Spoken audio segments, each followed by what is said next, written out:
Gracias, buenos días para todos. Buenos días. Espero que todos ustedes en sus hogares, desde sus puntos de trabajo, se encuentren muy bien. Agradezco la oportunidad a Oscar, claramente a la señora Heidi, por esta invitación y pues vamos a aprender pues un poco de cómo es este proceso cuando ya tenemos casos o presuntos casos de COVID. Bienvenidos a todos a nuestra conferencia del día de hoy. Los invitamos a todos a dejar en la caja de comentarios de Facebook y en el chat de la sesión de Zoom todas las preguntas que se vayan sucediendo en el camino. Al final de la conferencia daremos un espacio para responderlas, para hacer un recuento de todas las preguntas que se han venido generando y haremos un cierre de la misma al final pues, de todo el proceso, ¿vale? Entonces, Joa, dale inicio entonces a nuestro proceso de conferencia. Gracias. Perfecto. Entonces, bueno, vamos a enfocar la actividad, la presentación, en tres fases. Estas tres fases son el antes, el durante y el después de cómo vamos a manejar y administrar los presuntos casos positivos. Entonces, lo primero que nosotros tenemos que comprender es el antes y que el antes en esta etapa del COVID, en esta etapa de nuestra reactivación económica que se hace alrededor de 2 meses, pues que ya tengamos definidos los siguientes pasos para poder en este momento poder hacer un frente muy organizado y poder hacer una actividad sin generar tanto traumatismo en nuestra población y en nuestra empresa. Para ello, es importante primero tener la caracterización y distribución laboral. ¿A qué nos referimos? ¿Cómo está distribuida mi empresa? ¿Qué personal, qué porcentaje de personas, de trabajadores se encuentran trabajando medio tiempo? ¿Qué personas están tiempo completo, cargos operativos? ¿Y qué personal tengo en casa? Entonces, esta es la distribución o caracterización de mi población. Dentro de esto es importante que las personas que yo tengo medio tiempo y tiempo completo, pues que los espacios de trabajo hayan sido adecuados para mantener el distanciamiento social. Lo segundo es la definición de protocolos que ya los debemos tener establecidos, cómo va a ser el ingreso, cómo va a ser su jornada laboral, cómo va a ser el proceso de desinfección en las áreas de trabajo y es importante pues que en estos protocolos nosotros ya estemos evaluando cómo está haciendo ese seguimiento y ese registro de la ejecución de los protocolos. Recordemos que cuando nosotros hacemos referencia a los protocolos, el seguimiento y la ejecución debe estar constatada.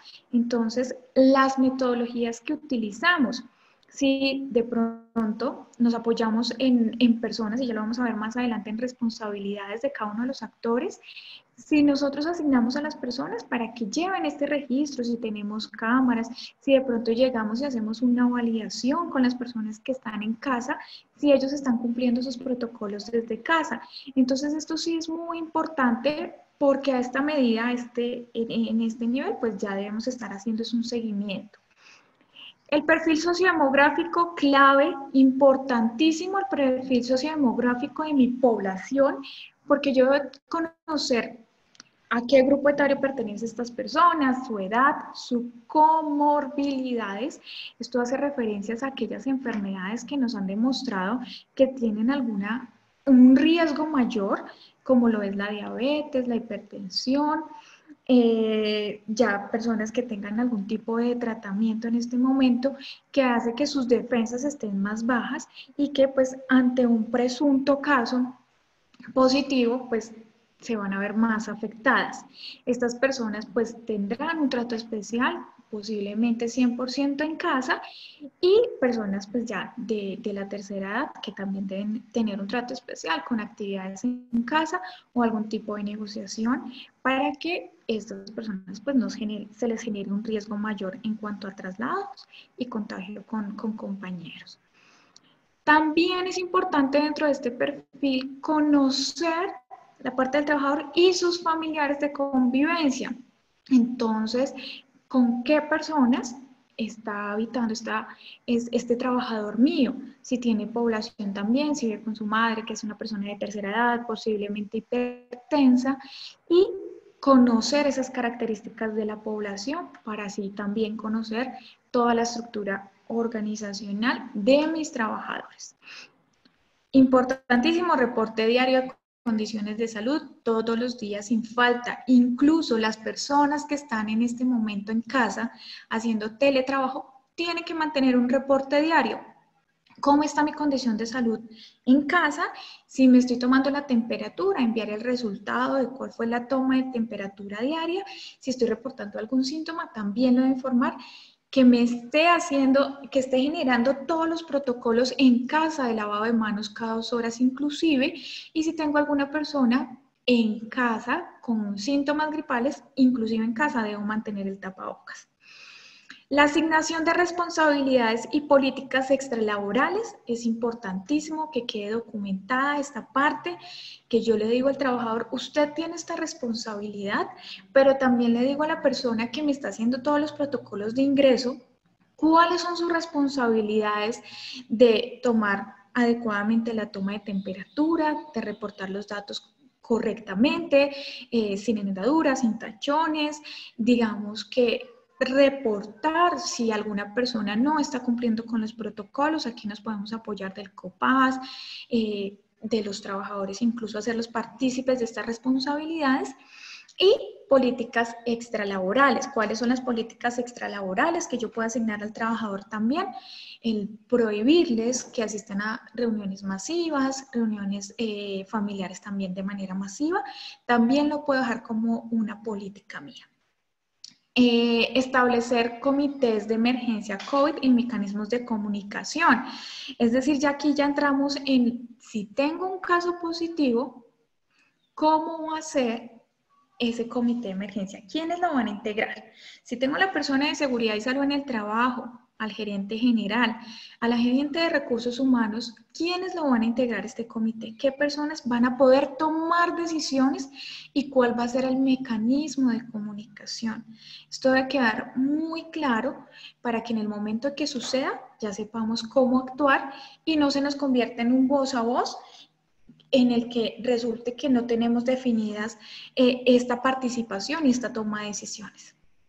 También generar estrategias con los trabajadores, ya lo vamos a ver, de plan de emergencia en casa.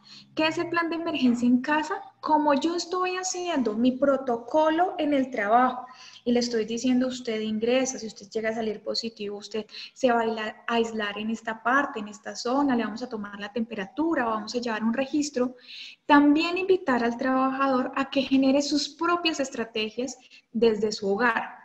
¿Cómo lo va a hacer el trabajador? Bueno, entonces vamos a conocer cuál es el entorno de su hogar. ¿Sí? Si usted llega a salir positivo, su esposa, ejemplo, trabajador, su esposa, entonces, ¿dónde se va a aislar? ¿Cuál va a ser la habitación que usted va a tomar? Si tiene solo un baño, ¿cómo va a ser ese mecanismo para que usted no tenga un contagio mayor dentro de su hogar?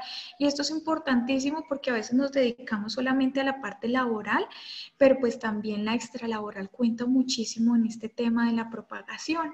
Entonces, este es el antes, esto es lo que yo ya tengo que tener, esta es mi foto de entrada y continuamos con el durante. Listo. Yo ya tengo mi información documentada, aplicamos el protocolo de identificación y seguimiento del COVID, ya se los voy a enseñar cómo es que debemos hacer.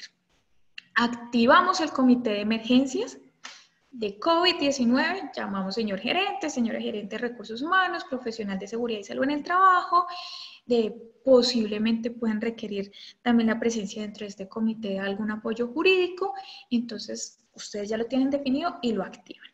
Generan un cerco epidemiológico, este es importantísimo porque a veces preguntan como si de ejemplo sale un caso positivo, tengo que parar toda mi empresa, entonces aquí es lo que hablábamos anteriormente de conocer cómo está la estructura de mi organización y con quién comparte esa persona dentro de la empresa, eso me ayuda a que en el momento que yo vaya a realizar un cerco epidemiológico, yo sepa esa persona con quién tiene un contacto de más de 15 minutos y con quién tiene una distancia cercana. Mantener una fuente de comunicación con familiar o persona de convivencia. A veces cuando nosotros les pedimos a los trabajadores que por favor nos reporten a quién llamamos en caso de emergencia, resulta que nos dan el número del familiar que está atento a él, pero el número del familiar que no vive con él, que vive en otra ciudad, que vive lejos de su hogar y que no va a ser la persona que lo va a cuidar en el momento de que llegue a resultar un caso positivo. Aquí es importantísimo entonces que esa fuente de comunicación sea la persona de convivencia o el familiar de convivencia, e incluso si la persona vive sola, entonces también ahí atrás identifiquemos, en caso de que esa persona salga positiva, quién lo va a cuidar. Entonces, esto es fundamental, esta fuente de comunicación con el trabajador. El trabajador muy posiblemente, si tiene una afectación respiratoria grave, si de pronto su estado de condición se complica, pues no nos va a atender llamadas, no nos va a escribir. Entonces, aquí es importantísimo esta fuente de comunicación. Suministra información a los trabajadores en un solo canal que genere conciencia y tranquilidad. ¿Qué es esto? Yo tengo un posible caso positivo en mi trabajo, en mi lugar de trabajo, y la información, cuando establezcamos los comités, esta información, ¿quién la va a emitir a los trabajadores para que no se me convierta, digámoslo mal dicho, en un chisme o en una información errada, ¿cierto? Sino, listo, tenemos este caso, es confirmado, señores trabajadores, les informamos que tenemos un caso, ejemplo positivo, presuntamente positivo, estamos en estudio, por tal motivo, estas son las decisiones tomadas. Mantenga, que sea una persona que mantenga como ese liderazgo positivo, de tranquilidad, que es un momento importante en la historia de nosotros, en la historia laboral, y que de este proceso bien hecho, pues también depende el futuro de la compañía. Entonces, digamos, ¿a quién vamos a delegar que tenga esa competencia de liderazgo para que suministre la información? Y en el después vamos a evaluar el plan de emergencias y protocolo de bioseguridad y aplicamos los planes de acción pertinentes. Muchas empresas no han tenido su primer caso positivo o posiblemente positivo, entonces los toma de sorpresa y a veces documentamos, y cuando vamos a la realidad ya se nos sale un poquito de control. Entonces también nos ayuda que si con esta primera persona aprendimos, tomemos esos planes de acción, y ya si se nos presentan más casos, pues que tengamos o que sepamos cómo reaccionar. Genera en el trabajador que se retoma laboral un saludo de bienvenida y un apoyo, especialmente un apoyo psicológico, emocional para el trabajador. Es una situación real en este momento que todos estamos viviendo, es una situación que no es aislada, que a cualquiera de nosotros, inclusive al gerente, nos puede suceder. Entonces, aquí es el apoyo en torno a no hacer comentarios despectivos, respetar a las personas. También, digamos que en este punto, pues ya se ha tomado un poquito más de conciencia. No es establecer culpables, es establecer estrategias para que esta condición no siga avanzando y no contagie a toda mi organización. Vamos a ver entonces cómo vamos a hacer este proceso, ¿vale? Tenemos aquí identificación y seguimiento COVID. Ese es el inicio. Vamos a identificar y hacer un seguimiento. Vamos a tener un trabajador con síntomas gripales, fiebre alta o afectación respiratoria. Es decir, mi trabajador puede estar en casa o puede estar en la empresa. ¿Qué pasa si el trabajador está en empresa? Parte derecha. Si está en la empresa, entonces vamos a establecer que primero, en ese autodiagnóstico de condiciones de salud diario, no se permite el ingreso a trabajadores con síntomas gripales o con fiebre alta. Es decir, que yo, si estoy haciendo el registro, me llega un trabajador que presenta 39 fiebre, y se le hacen 2, 3 tomas, y continúa con la fiebre alta, pues yo ya le voy a decir, discúlpeme, señor trabajador, por protocolos de bioseguridad, usted no puede ingresar a la compañía. También si llega y reporta dentro de mi autodiagnóstico que tuvo fiebre la noche anterior, que ha tenido estornudo, que le duele la cabeza, que le duele el cuerpo, entonces no voy a permitir el ingreso de esta persona, sino que tome la opción de en casa. Listo, esta es la primera opción. En empresa, antes de llegar, lo envío. Pero durante la jornada laboral, un trabajador me puede decir a las 2, 3 de la tarde, me duele la cabeza, siento que tengo fiebre, le tomo la temperatura y efectivamente tiene fiebre, me duele el cuerpo y no puedo respirar bien.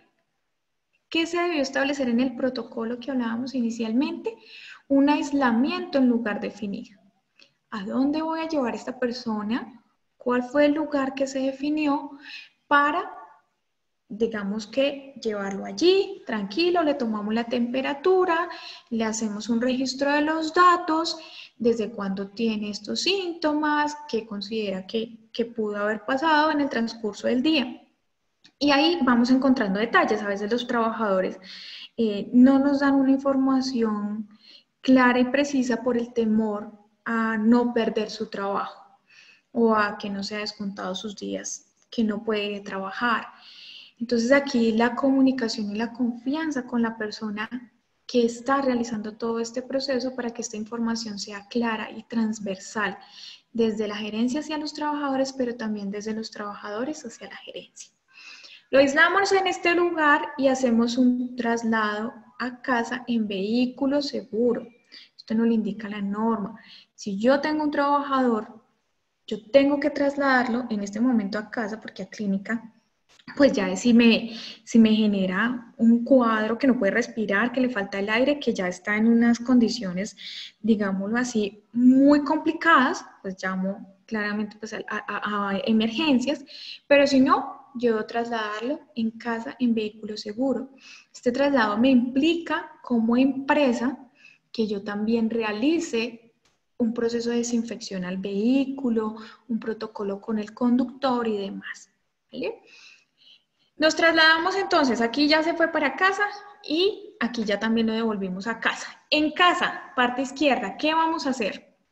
Ya la persona está en casa o inclusive pues nunca se presentó a trabajar, sino que estuvo ahí en casita o ya llegó a casa. Vamos a tener un cuidado en casa con aislamiento preventivo. Siento que tengo gripa y pues en este momento en el que estamos en Colombia, pues no me da para que yo asista a unas urgencias porque ya en este momento estamos atendiendo casos más complicados. Entonces, ¿qué vamos a hacer? Un aislamiento en casa.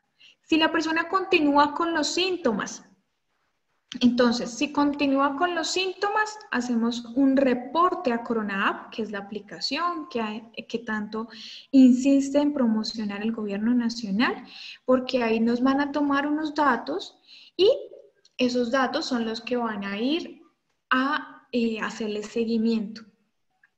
Y se reporta a su EPS.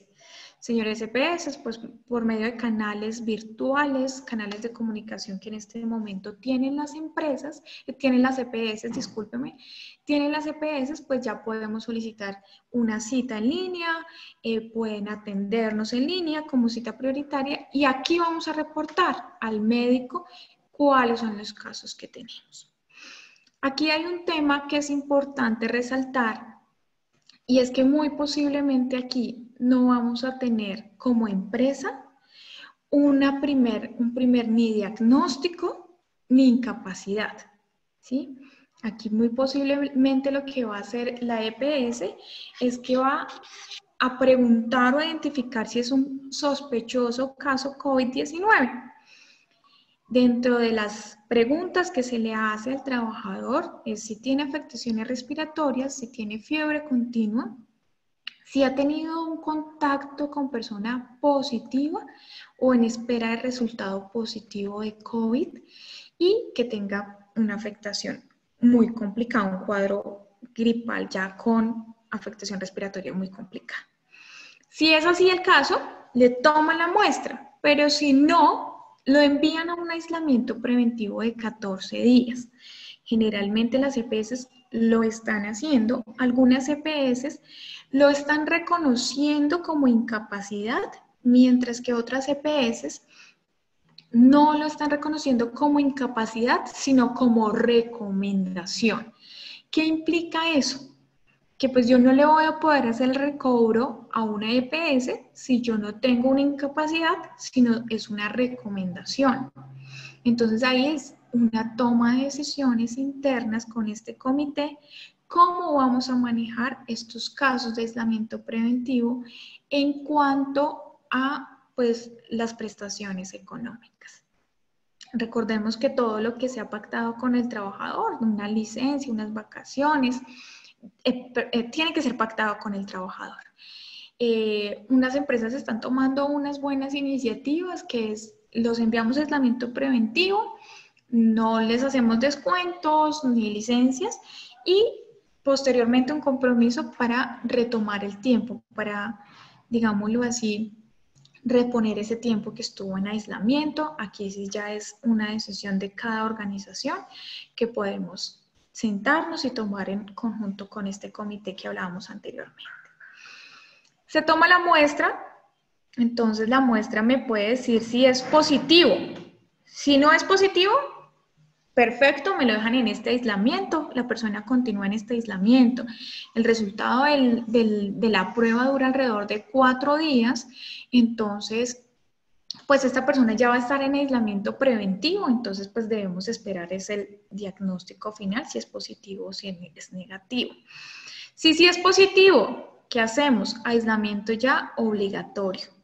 En este aislamiento obligatorio vamos a emitirle unas recomendaciones a los trabajadores, también lo hacen las EPS, pero pues yo les debo conocer también en materia de prevención, que es que se mantenga en una habitación ventilada, preferiblemente con baño exclusivo. Aquí es donde digo que tenemos que invitar al trabajador que tome este plan de emergencia y que de alguna forma lo haga como suyo. Posteriormente, pues digamos que tenga una caneca de basura propia marcada, que tenga un cierre hermético, o sea, todo totalmente desechable. Un kit de desinfección y uso de mascarillas siempre no lavable, no reutilizable, para la persona, para el trabajador y también para la persona que va a hacer todo el proceso de limpieza. Un apoyo emocional a familiares desde la empresa, es decir, si nosotros estamos capacitando al trabajador, también involucremos a la familia de cómo manejar estos casos y cómo sentir esto como una realidad y cómo las estadísticas nos muestran que desde la prevención y desde el autocuidado, estos casos pueden salir a flote, digamos, de una manera positiva si nosotros también nos mantenemos con una concentración mental adecuada. Salud, recordemos que es salud física, salud mental y salud social. Cuando yo hago la triangulación de esta salud, estoy mejorando una condición de vida. Entonces también apoyar muchísimo desde la parte empresarial a las familias. Quien realice el proceso de limpieza debe usar guantes, tapabocas y debe hacer el lavado de ropa de esta persona aparte. Medición constante de temperatura continua. Si tengo personas de convivencia con este trabajador que son población vulnerable de alguna forma, debo establecer estas medidas de prevención mucho más estrictas y hacer un seguimiento con el trabajador mucho más estricto. Esto es aislamiento obligatorio. Continuamos con el seguimiento del caso por parte de la empresa. ¿Qué va a hacer la empresa? La empresa no puede decir, tengo un caso positivo, vaya 14 días y ya. No, la empresa tiene que hacer un seguimiento continuo y por eso hablábamos de los canales de comunicación. ¿A quién le voy a solicitar información del trabajador? Y hago el seguimiento. ¿Cómo amaneció hoy? ¿Qué síntomas tiene? ¿Cómo si ha mejorado, si ha evolucionado en su parte de salud?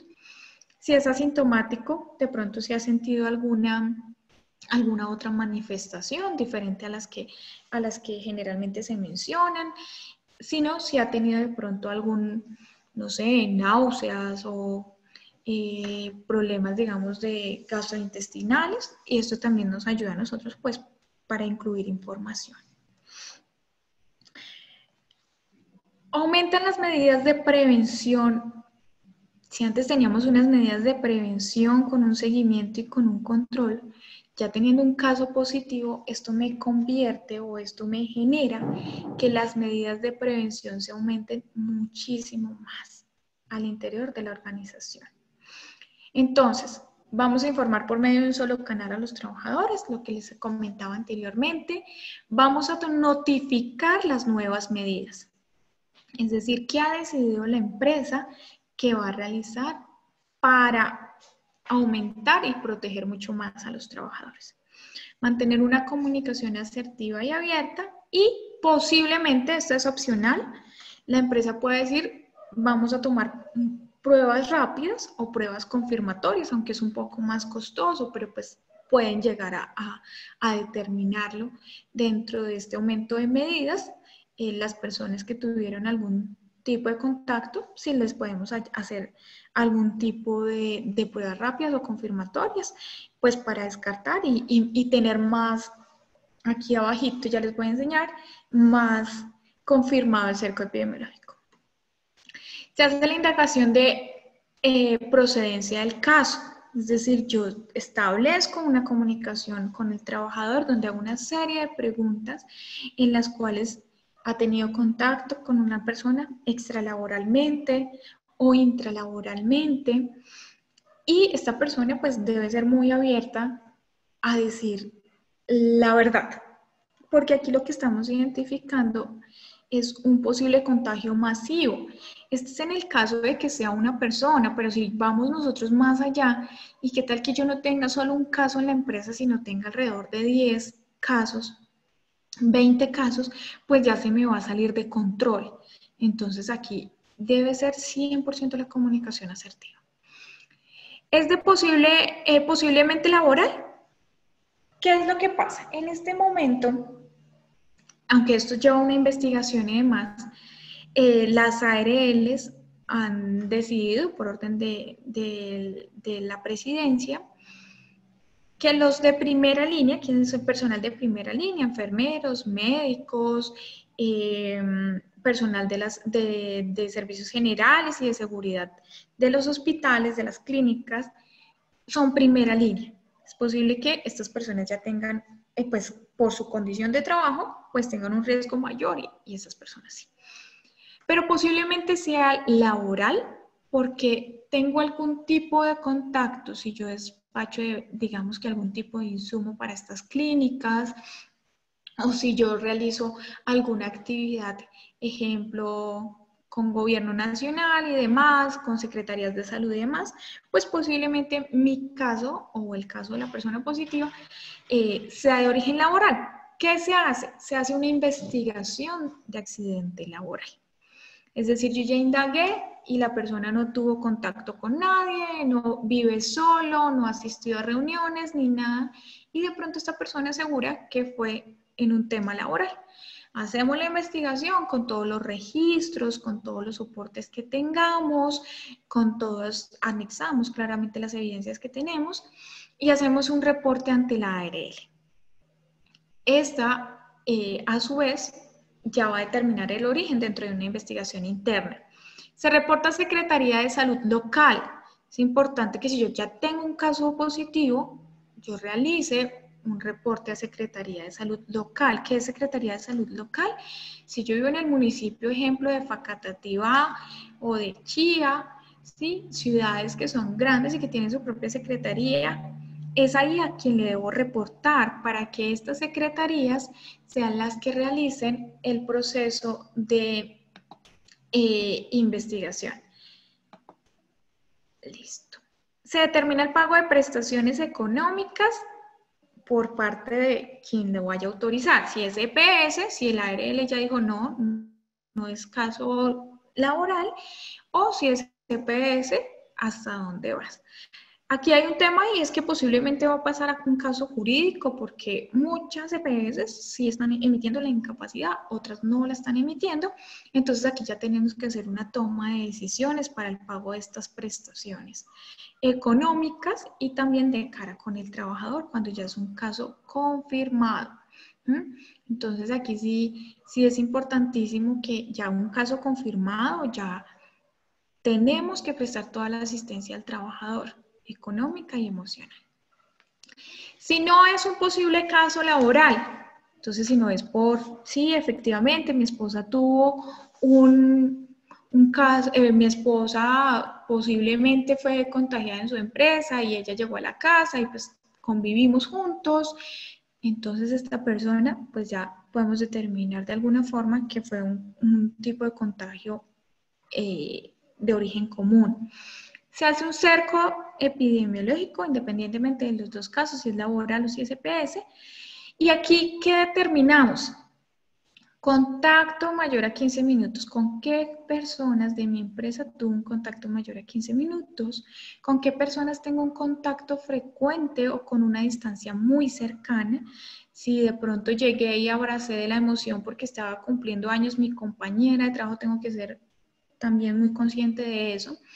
Y en los espacios de almuerzo, ¿qué está pasando? Pues que si tengo una triangulación en la que hago lavado de manos, uso de máscara y distanciamiento social, pero en la hora del almuerzo se me olvidan esas medidas y comparto estos escenarios con estas personas, pues posiblemente yo voy a tener un espacio en el que voy a tener un foco de contaminación. Y nos pasa más cuando digamos que se nos olvida de alguna forma que estamos en una situación complicada para empresas que no han tenido ningún caso ni nada. Entonces digamos que aquí es ser muy exigentes con los espacios en las horas del almuerzo. Aislamiento obligatorio a las personas que tuvieron este cerco epidemiológico. Es decir, si es mi jefe, trabaja conmigo todo el tiempo, yo trabajo las 8 horas o trabajo 6 horas y estoy todos los días con mi jefe y soy positivo, entonces pues yo debo informar o dentro de la investigación se debe determinar eso y se va a hacer un aislamiento de estas personas. Y estas personas a su vez van a hacer un reporte ante la EPS para la toma de pruebas, ¿sí? Mi compañero con el que trabajo todo el tiempo fue positivo para COVID, tuve un contacto con él y la EPS va a determinar la toma de las pruebas. Se hace el seguimiento a todos los trabajadores. Aquí no solamente es al que ya está positivo, sino también a todos los trabajadores tengo que hacer un seguimiento de cómo está, qué medidas ha tomado dentro de su hogar, si ha tenido lo que les comentaba hace un momento, si ha tenido algún tipo de manifestación diferente y cómo se ha manejado, si ha tomado de pronto algún medicamento. ¿No? Algunas personas nos dicen, tuve fiebre y me tomé un Dolex porque ya no me aguantaba el dolor de cabeza. Toda esta información tenemos que mantenerla documentada. Para nosotros tener una alta médica tenemos que obtenerla por parte de un médico. Recordemos que a las personas que son positivas, confirmadas, se les hace la prueba y a los alrededor de 15 días se les está haciendo una segunda prueba, ¿sí? No es que la enviaron a aislamiento preventivo y la persona llegó a los 14 días y no sabemos si efectivamente ya no tiene el virus o aún lo tiene y llegó nuevamente, porque tampoco es que dure 14 días, ese es el tiempo de incubación. Pero he tenido casos en los que trabajadores han durado con el virus y con síntomas muy complicados hasta 2 meses. Entonces, esto es importante tener una alta médica o un resultado final por parte de la EPS en el cual me diga que esta persona efectivamente ya no cuenta con el virus para poder hacer un reintegro. Acá vamos a una parte delicada y es si el trabajador genera, pues si la enfermedad genera la muerte del trabajador. ¿Por qué es una parte delicada? Porque tengo que contemplarla incluso. Yo tengo que contemplar,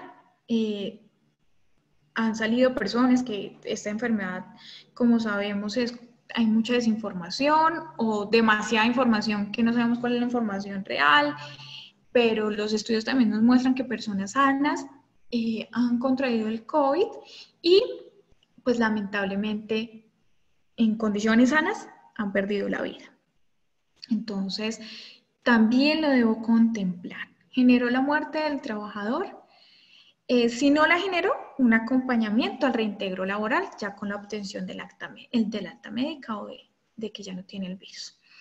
Ese acompañamiento de reintegro laboral es fundamental para una reactivación laboral del trabajador en la compañía, porque a veces se nos olvida cuando tenemos muchos casos y nos ha pasado en este momento con algunas empresas desde la experiencia, empresas muy grandes, multinacionales, que ya tienen demasiados casos que la parte del ser humano pues ya queda a un lado porque viene un tema económico de quién me paga y a quién le reporto y estoy perdiendo dinero y entonces ya se nos olvida la parte del ser humano. Entonces, es fundamental que aquí hagamos un acompañamiento porque esto me puede generar a mí una baja en la producción, me puede a mí generar incluso costos mayores, de pronto que le dé al trabajador una post-depresión, que le genere unas complicaciones mayores y si yo no estoy haciéndole el acompañamiento, y es que este acompañamiento es de humanos, no necesito ser propiamente un psicólogo, que claramente si tengo un psicólogo en mi compañía y le puedo hacer el acompañamiento o puedo tener de pronto inclusive un apoyo de una universidad que brinde asesorías con sus profesionales, con sus estudiantes como práctica, estupendo, pero si no lo tengo, tengo que también ser muy humano y entender la situación de la otra persona y tranquilizarle que es una situación que es normal en medio de todo y que se va a salir de esto y que tiene todo el apoyo de la compañía. Esto es fundamental. Posiblemente generó la muerte del trabajador. Entonces, ahí ya viene un proceso de recursos humanos y jurídico. ¿Por qué? Porque pues ya ahí viene todo el tema de pago de prestaciones, de su liquidación y bueno, ya más temas que se manejan cuando un trabajador o sus familiares tienen el derecho a estas prestaciones sociales de los trabajadores. Inclusive un acompañamiento familiares en esos momentos tan difíciles, porque entendemos que también los trabajadores no pueden ver a sus familiares y no pueden darles una despedida y demás, entonces es una situación muy compleja. Nosotros de alguna forma tenemos que ser muy conscientes que lo principal es que estas medidas de mitigación que vimos al inicio, esté excelente. Si el antes está excelente, si todos los protocolos los manejamos bien, si incluimos a los trabajadores dentro de las propuestas. En mi empresa, la señora de Servicios Generales, yo no vivo directamente en Bogotá, sino en un pueblito, y esta persona tiene eucalipto. Entonces, cuando uno llega a la oficina, pues esta persona ya tiene el eucalipto, hizo como su compiña, y entonces lo que las personas pueden hacer por las demás personas es totalmente bienvenido. Si nosotros no podemos decir esta es la única verdad y esta es la verdad absoluta, no. También involucrar a las personas dentro de este proceso. Se hizo también campañas sencillas, pero campañas que nos ayudan muchísimo, como vamos a cambiar el tinto y ahora vamos a dar agua panela con limón y jengibre. Son medidas que son, digamos que las estamos cambiando, pero las estamos haciendo muy positivas en la medida en que involucramos a todo el mundo dentro de este proceso. Este proceso no es solamente de la persona de recursos humanos, del gerente general o de la persona de seguridad y salud en el trabajo, sino que estas medidas son de todos. Y cuando nosotros entendemos eso como trabajadores, como personal administrativo y como personal gerencial, pues sabemos que vamos a salir de esto en conjunto, porque esto es un trabajo en equipo, la sensibilización, todo es un trabajo en equipo. Entonces, todas estas medidas son muy bienvenidas para nuestros trabajadores, para que nuestros trabajadores nos apoyen, nos aporten y pues digamos que salgamos de esta situación. Siempre debemos mantener la alerta como prevencionistas también del peor escenario. Es muy triste de pronto llegar al peor escenario. ¿En qué voy a hacer con la muerte de un trabajador? Sí, es durísimo, pero lo tengo que tener en mi radar. No lo puedo perder de vista porque si se me presenta esa situación y yo no lo tengo previsto, pues va a ser un impacto grandísimo emocional, económico y administrativo. Entonces, de esta forma, pues digamos que este es el protocolo. Ya vamos a ver como las preguntas, cómo se ha desarrollado y vamos a responder pues, las preguntas porque de este tema pues sí salen algunas dudas, entonces claramente lo podemos manejar.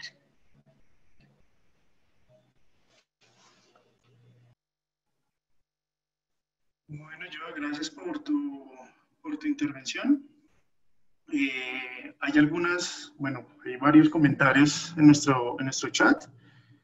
Algunos que son, creo que preguntas, otros que son más bien comentarios. Voy a empezar a comentar de lo que dicen las personas para que tú nos ayudes con tus respuestas desde tu experiencia. Bueno, entonces dice, ¿cómo se puede manejar la comunicación emocional con la familia si normalmente desde la empresa no se tiene contacto directo con ellos? Ok. Es fundamental la comunicación y que yo tenga en mi base de datos la información de los familiares, la información de la persona con quien vive, con quien habita, porque va a ser quien va a sufrir este proceso. ¿Quién va a sufrir este proceso? Entonces nosotros dentro de nuestra base general, cuando dijimos al inicio, perfil sociodemográfico y matriz de comunicación, yo debo mantener una comunicación con estos familiares. ¿Qué hacen algunas empresas? Algunas empresas que están en teletrabajo, dice, usted puede ingresar a la plataforma, le vamos a hacer un video, una charla de manejo del estrés en casa. Puede invitar a sus familiares y su evaluación no va a ser conteste las 5 preguntas, sino su evaluación va a ser envíenos un video o envíenos una foto de cuál fue su plan de comunicación interno en su casa. Entonces, ¿cómo se van a tomar estas medidas? Entonces, es hacer más dinámico los procesos, porque a veces nos vamos mucho a lo documental, pero también hacer que esto sea entendible para toda la familia. Es que aquí es involucrar a la familia, que es una responsabilidad muy grande, yo lo entiendo, porque pues finalmente yo tengo una responsabilidad con el trabajador, pero la familia es fundamental dentro de todo este proceso y todo este desarrollo. Créame que a veces una llamada a la esposa de cómo está, cómo amaneció su esposo, cómo se siente, cómo le ha ido el día de hoy, bueno, mañana la llamo, cualquier cosa usted me escribe, eso es emocional.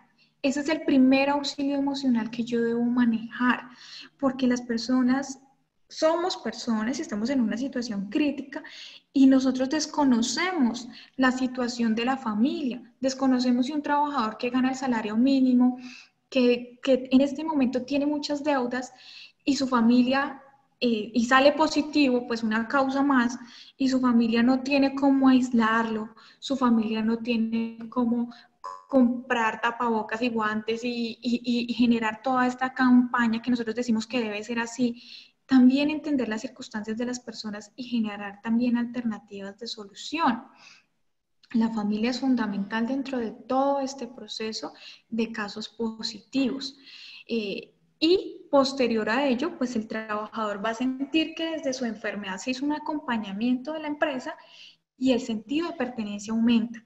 Entonces, ¿cómo lo hago? Primero, partiendo desde trabajador, envíeme los datos, usted con quién vive, la caracterización de su familia y con quién me puedo comunicar en caso de que a usted le llegue a pasar algo, para que el día que le llegue a pasar algo a ese trabajador, nosotros podamos mantener una comunicación asertiva con la familia. Gracias, Joana, por tu respuesta. Creo que ahí es importante complementar, digamos que la visión que nos da Joana desde su expertise claramente, pues es importantísimo todos los protocolos, no solamente como una herramienta preventiva, sino visualizando ya que esto es una realidad. Y creo que el mensaje que en esta conferencia también queremos dar es pasar un poco de ese pensamiento no solamente de cuidado, porque igual hay que tenerlo, hay que seguir unos protocolos de cuidado, sino también empezar a tener un pensamiento más de afrontamiento y tener claro que mientras que no se genere una vacuna, pues sería una utopía pensar que no nos vamos a contagiar pues una gran cantidad de personas en el país. Entonces, no solamente con las medidas de bioseguridad y de cuidado, pues vamos a lograr este pensamiento, sino que adicionalmente a eso, pues es importante empezar a crear algunos protocolos de afrontamiento a esta situación, entender que posiblemente vamos a tener más de un caso dentro de la organización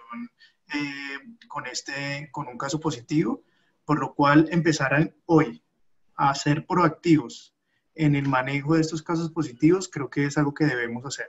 Empezando por entender, como lo decía Joana, cómo están compuestas las familias, cómo están sus núcleos familiares, cuántas personas de la tercera edad están, cuántos niños en etapa escolar se encuentran en sus hogares, cuántos de ellos realmente están recibiendo un ingreso económico, si es solamente nuestro trabajador el que está soportando la casa, el hogar, pues cómo lo está haciendo. Entonces, desde el entendimiento podemos ahorrarnos muchos procesos cuando se genere un proceso positivo, un caso positivo dentro de la familia, dentro de la organización. Claro que sí. Bueno, continuamos aquí con otras preguntas. Voy a responder las que son como preguntas para poderle dar agilidad al proceso. Aquí Patricia nos dice, creo que es algo frente a lo que tú indicaste, que por qué ese es un reporte de investigación de accidente y no de enfermedad. ¿O es una investigación de la enfermedad, de cómo se generó la enfermedad? Sí, sí, lo que pasa es que inicialmente, sí, perdón, ahí sí es una enfermedad, se diagnostica el COVID, es la enfermedad, pero el contagio, digámoslo de alguna forma, puede llegar a generarse como un accidente. Es decir, ejemplo, el guarda de seguridad, por algún motivo, XY motivo, permitió el ingreso de personas que venían de la Secretaría de Salud a revisar si yo cumplí con todos los protocolos en la empresa y estas personas pues no venían con todos los mecanismos o yo no les hice hacer cumplir todos los mecanismos de protocolo en mi empresa, pero tuve un contacto cercano con ellas. Esto fue un accidente porque eso no debió pasar, pero claramente sí lo que se diagnostica es la enfermedad. Ok, vale, perfecto. Nora nos pregunta, ¿se supone que después de ese aislamiento de 14 días el virus desaparece y es necesario pedir una nueva prueba al trabajador para que pueda retomar su trabajo? Entonces, eso era lo que indicaba. Después de los 14 días, el virus no desaparece porque no sabemos cuándo inició exactamente. Lo que pasa es que se envía a un aislamiento de 14 días, mientras que se toma a los 7 días, 5 días, 4 días, mientras que se toma la prueba y eso. Pero es muy difícil decir que a los 14 días se va a desaparecer el virus. Lo que sí hacen las EPS es desde el día 14 en que ellos lo detectaron, algunas EPS, vuelven a hacer la prueba confirmatoria a ver si la persona no tiene el virus en este momento. Pero ese proceso es de la EPS y no es necesario pedir una prueba, sino que ellos en su seguimiento, las EPS, en su seguimiento tienen que volver a hacerla. Esto ha sido un tema complicado porque es que en este momento de picos tan altos, pues ya las EPS ya como que no dan abasto y creo que este proceso ya van como en el día 16, día 20. Que les vuelven a retomar esta prueba. Pero desde que salió la prueba positiva la primera vez, sí hay que hacerle un seguimiento y sí es indispensable que yo no reintegre a ningún trabajador sin tener la certeza de que la segunda prueba salió negativa. Sí. Hasta que yo no tenga esa certeza, sería una irresponsabilidad mía reintegrar a un trabajador que no tengo la certeza de que ya se le cumplió el virus, que ya no tiene el virus. Ok. Vale, perfecto. Patricia nos pregunta, ¿se debe hacer seguimiento a todos los que reportan algunos síntomas o solo a los que tienen prueba positiva? El seguimiento para los que me reportan algunos síntomas es menos extenuante, digámoslo de alguna forma. Este seguimiento a los trabajadores es más como tienes gripa, tienes fiebre, algunas personas con estas condiciones climáticas, y estamos en Bogotá, que en este momento está haciendo sol y esta mañana estaba lloviendo súper duro, pues digamos que hace que haya picos de gripa o de resfriado común. Este seguimiento es más sencillo, este seguimiento es cómo sigues, cómo te has mantenido, y puede que el trabajador en 5 días me diga, no, ya estoy bien, ya no tengo nada, no me duele nada, y este seguimiento es más sencillo. Cuando yo ya tengo una prueba confirmada, o sea, un caso confirmado totalmente, aquí sí es indispensable que el seguimiento quede totalmente documentado, que el procedimiento sea más exigente en cuanto al seguimiento del trabajador, porque estamos hablando ya de una vida. Pero este seguimiento, algunas empresas lo he visto que hacen por prevención el seguimiento a todo el mundo por igual. Esto les genera mayor dedicación y mayor proceso, pero si una persona me lleva con fiebre, entonces le hacen todo el reporte, reportan a Corona App, reportan a su EPS. Lo que pasa es que ahí ya se les cae el proceso, porque si yo reporto que una persona tiene fiebre, pero ya tenía fiebre ayer y hoy ya no la tengo y tengo solamente como un dolor de cabeza, pues no me van a hacer la prueba y no me van a hacer un seguimiento mayor. Entonces ya como que ahí desaparece como ese proceso de seguimiento de las entidades de salud territorial. Pero yo lo puedo hacer, claro, yo lo puedo hacer desde la prevención, hacerles el seguimiento a todos, pero si tengo un caso positivo ya es un seguimiento totalmente documentado. Ok, vale. Nos pregunta Caterina, ¿debemos tener algunas condiciones especiales con las trabajadoras embarazadas? ¿Pueden realizar trabajo presencial o deben estar exclusivamente con trabajo en casa? Por prevención, pues totalmente en caso. Las personas que están en estado de embarazo no es que tengan una condición de defensas, digamos que diferente. Lo que sí es indispensable es que no se genere un traumatismo para una mujer embarazada, que es como un tema más que es diferente, ¿cierto? Estamos hablando no solamente de una vida, sino estamos hablando de 2 vidas, porque estamos hablando de 2 seres. Yo debo hacer todos los mecanismos o llegar a algún acuerdo con esa trabajadora para los mecanismos de prevención. Entonces, no sé, si su trabajo es netamente operativo y no la puede enviar a teletrabajo, entonces, ¿cómo vamos a repartir este tiempo y cómo vamos a hacer para que este tiempo la trabajadora pueda realizar algún tipo de actividad o vaya 2 días a la semana, algún tipo de acuerdo? Pero si tengo que la persona, ejemplo, la trabajadora, tiene un tema ya de sobrepeso durante su etapa de gestación, tiene un tema propensa a que le dé diabetes o en su anterior embarazo ella tuvo preeclampsia, ahí sí, nada que hacer. La trabajadora debe mantenerse en casa y debe tener todos los cuidados especiales. Entonces ahí es conocer muy bien la condición del embarazo y las condiciones, si ha sido madre por segunda, tercera vez, de los anteriores embarazos, para poder tomar una determinación. Ya si la trabajadora dice no puedo y su EPS nos certifica que efectivamente no puede presentarse a trabajar, pues digamos que ya ese ya lo tenemos documentado por esa parte. Vale. Listo, bueno, tenemos otra pregunta allí. Vamos a cerrar con 2 preguntas y cerramos nuestra conferencia por temas más de tiempo. Nos dice Marta, nos pregunta, buen día, si la EPS no le aprueba la segunda prueba a la persona para revisar que ya no tiene el virus, ¿qué debe hacer el trabajador? Y si en esta segunda prueba no se debe permitir el reintegro laboral nuevamente. Listo. Yo tengo 2 alternativas. Una de las alternativas es ya un proceso con su EPS como derecho de petición. No conozco ningún caso, honestamente, que se le niegue la prueba porque ellos hacen seguimiento, pero puede pasar en estas alturas, entonces se hace un derecho de petición de una manera formal ante la EPS. Ya si esta EPS se niega a darla, porque recordemos que ahorita todo está centralizado en Secretaría de Salud y esto está ahí un tema complejo, lo que yo puedo hacer como empleador para no exponer a todos los trabajadores es pagarle, porque yo le puedo pagar la prueba al trabajador. Algunas IPS manejan precios de 260, 300.000 pesos. Entonces, en materia de prevención, yo como prevencionista le pago la prueba, como empresa le pagaría la prueba entonces externamente si la EPS me la niega. Pero tengo que tener alguna certeza, eso sí es irrefutable, que la persona no va a llegar con el virus nuevamente a la empresa.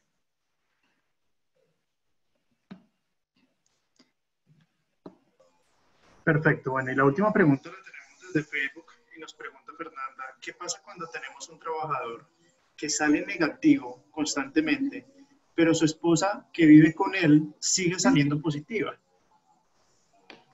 Sí, eso puede pasar. En este momento estamos en situación de contagio, ha disminuido en el interior de los hogares, manejémoslo así, 4-1. Es decir, que no es que si yo tengo un trabajador que es positivo, con todas las personas que tuvo contacto, a todas las contagió, no es así.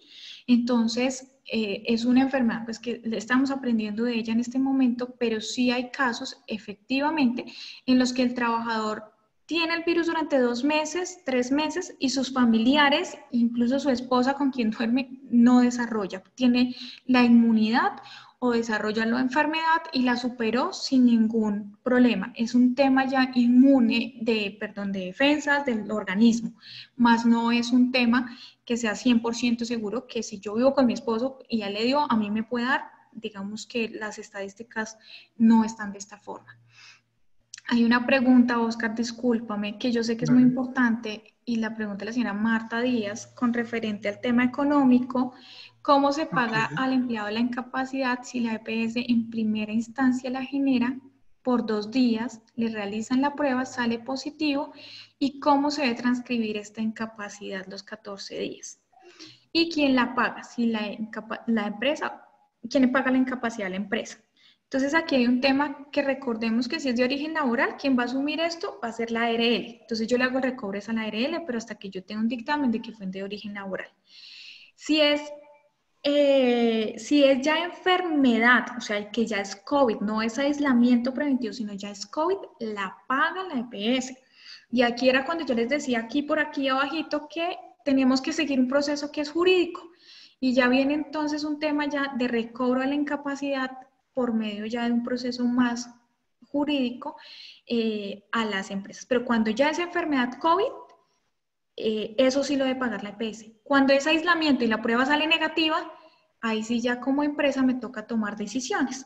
O el trabajador me repone el tiempo posteriormente en tiempo, o hacemos un acuerdo de licencia, o le envío a vacaciones. Ya aquí ya se torna diferente cuando es aislamiento preventivo y el resultado es negativo. Perfecto. Bueno, Joana, gracias por tu intervención.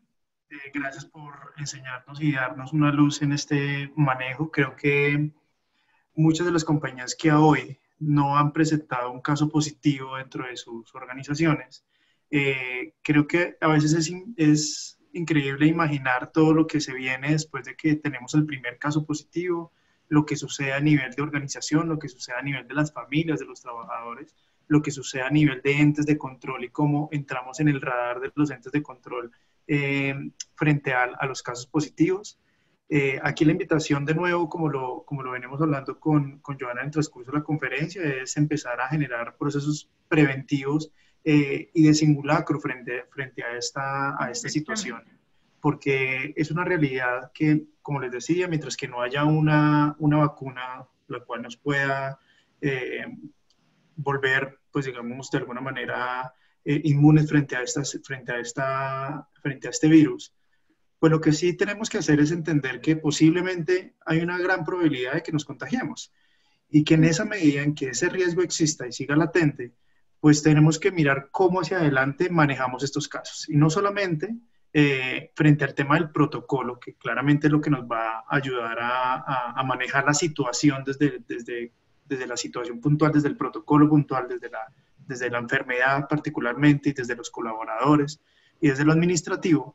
Pero adicionalmente a eso, también la invitación es a entender un poco cómo se mueve el nivel emocional de la compañía y de las familias.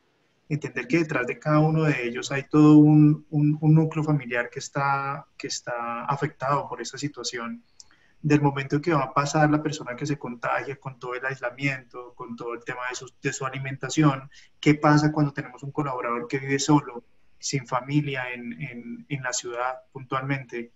Entonces hay que entender como líderes de recursos humanos toda la dinámica alrededor de una situación como esta, y es la invitación a que generemos protocolos, no solamente desde la bioseguridad, sino protocolos y yo llamo eso como lo que hacemos en los simulacros de emergencia, y es generemos un simulacro de contagio positivo, aunque no lo tengamos a hoy.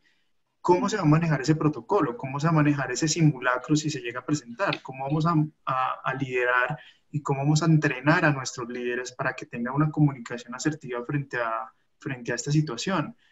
¿Qué va a pasar con esos compañeros de trabajo que estaban al lado o que trabajaban de la mano con el otro de manera presencial y uno de ellos termina contagiado? Entonces, es empezar a imaginarnos que esto es una realidad, que es algo con lo que tenemos que convivir, eh, y seguir y reactivar nuestras operaciones sin que esto sea un traumatismo, que se genere un gran traumatismo frente a esto.